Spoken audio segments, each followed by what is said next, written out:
नमस्कार, the news 15 देख रहे हैं आप। मैं हूं आपके साथ पुलकित शुक्ला। साल 1960 में बॉम्बे शहर में कई हंगामे हुए, जिसके बाद भारत में एक और राज्य की स्थापना हुई जिसका नाम गुजरात रखा गया।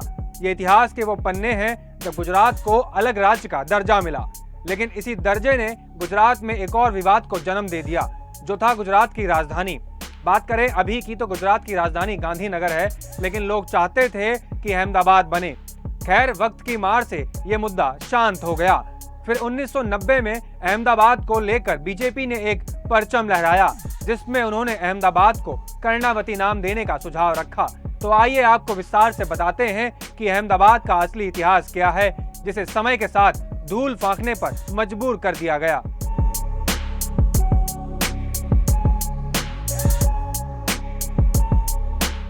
वैसे तो अहमदाबाद को भारत का मैनचेस्टर कहा जाता है, क्योंकि अहमदाबाद को औद्योगिक शहर भी माना जाता है। तो वहीं बीजेपी अहमदाबाद का नाम बदलकर कर्णावती करना चाहती है, जिसकी कहानी 11वीं शताब्दी से शुरू होती है। 11वीं शताब्दी में जब शहर बसाया गया था, तब उसे आशवाल कहा जाता था। आपको बता दें कि आशवाल यहाँ एक कम्युनिटी है जो राजस्थान से आकर गुजरात में बसी थी। सोलंकी वंश के राजा कर्णदेव ने 11वीं शताब्दी में ही अश्वाल के भील शासक राजा अश्वपाल को युद्ध में हराया था, जिसमें विजय के बाद राजा कर्णदेव ने साबरमती नदी के किनारे कर्णावती नाम का शहर बसाया। सोलंकी शासन 13वीं शताब्दी तक चला, तब तक शहर को कर्णावती ही कहा जाता था। साल 1411 में कर्णावती में सुल्तान अहमद शाह की सल्तनत पहुंची। फिर 1487 में अहमद शाह ने अपने नाम पर कर्णावती का नाम बदलकर अहमदाबाद रख लिया। अहमद शाह को अपने राज्याभिषेक के तुरंत बाद अपने चाचा के किए गए विद्रोह का सामना करना पड़ा था। उनके बड़े चाचा फिरोज खान ने विद्रोह का नेतृत्व किया और खुद को राजा घोषित किया। हालांकि अंत में फिरोज और उसके भाइयों ने अहमद शाह के सामने आत्मसमर्पण कर दिया था। अहमद शाह ने अपने शासनकाल के दौरान प्रसिद्ध हिंदू तीर्थ स्थल सिद्धपुर पर धावा बोला और कई उत्कृष्ट संरचनाओं को भी नष्ट किया था। गुजरात में उन्होंने अपने शासनकाल में हिंदुओं को अपने मंत्रिमंडल में शामिल किया था। फिर हिंदुओं पर ही जाजिया का आरोप भी लगा दिया। अहमद शाह ने अपने शासनकाल में कई हवेलियों, मस्जिदों और मदरसों को भी बढ़ावा दिया था।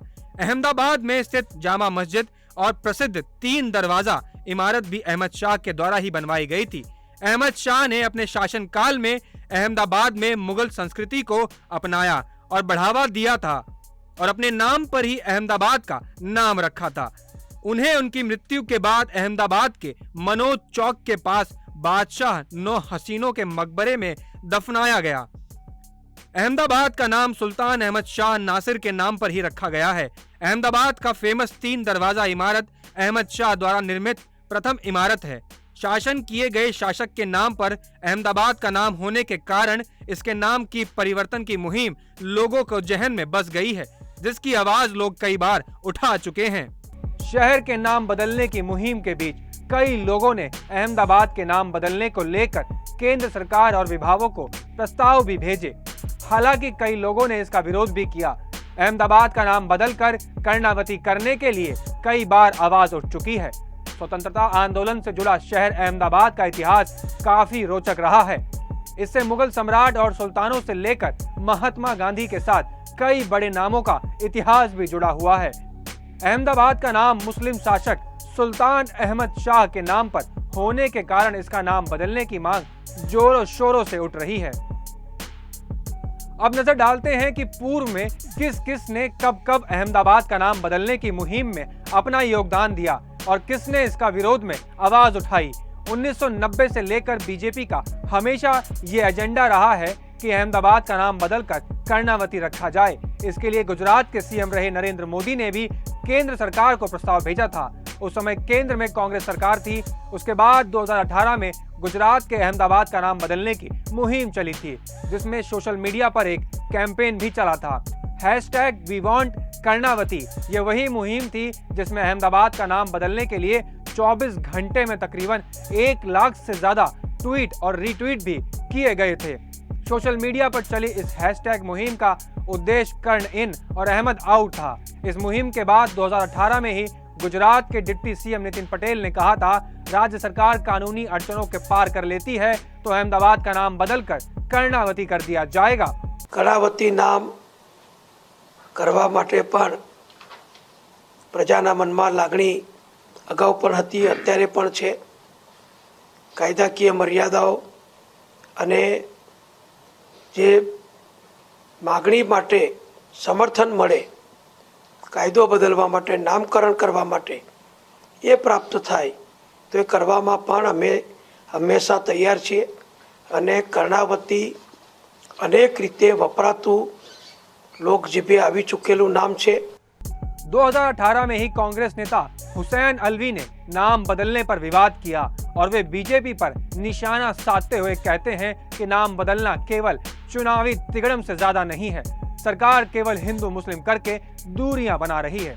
इसके बाद एक एक करके बहुत से बयान सामने आए। लोकतांत्रिक जनता दल नेता शरद यादव भी कहते हैं कि सरकार को नाम बदलने की जरूरत नहीं, और वहीं विश्व हिंदू परिषद तथा बजरंग दल सहित प्रदेश के कई हिंदू संगठन वर्षों से अहमदाबाद नाम कर्णावती करने की मांग कर रहे हैं। ऐसे में नाम बदलने का सिलसिला और इस पर विवाद प्रतिक्रियाएं चलती रहीं और अंत में 2018 के बाद अहमदाबाद का नाम बदलने पर किसी का ध्यान नहीं गया। 2019 में गुजरात सरकार ने बताया कि इस मुद्दे पर अब कोई सवाल नहीं उठाता। पिछले 2 सालों में इस पर कोई अर्जी नहीं आई और केंद्र से भी कोई बात नहीं की गई, और इस तरह अहमदाबाद का नाम बदलने की आवाज बुलंद होकर कब बंद हो गई पता ही नहीं चला। आपको बता दें कि राजाओं का शासन का इतिहास समेटे हुए अहमदाबाद को भारत का मैनचेस्टर कहा जाता है। कई ऐतिहासिक स्मारकों वाले अहमदाबाद का आर्किटेक्चर ये बताता है कि इस शहर में बहुत सी संस्कृतियों का प्रभाव रहा है। ऐसे में जहां #वी वांट कर्णावती मुहिम शुरू होकर बंद हो गई, क्या उसको दोबारा चलाना चाहिए? अगर आप इस बात से सहमत हैं तो कमेंट बॉक्स में कमेंट करके जरूर बताइए। ये रिपोर्ट आपके लिए हमारी सहयोगी अंजलि ने तैयार की थी। ये रिपोर्ट आपको कैसी लगी हमें कमेंट करके जरूर बताइए। नमस्कार।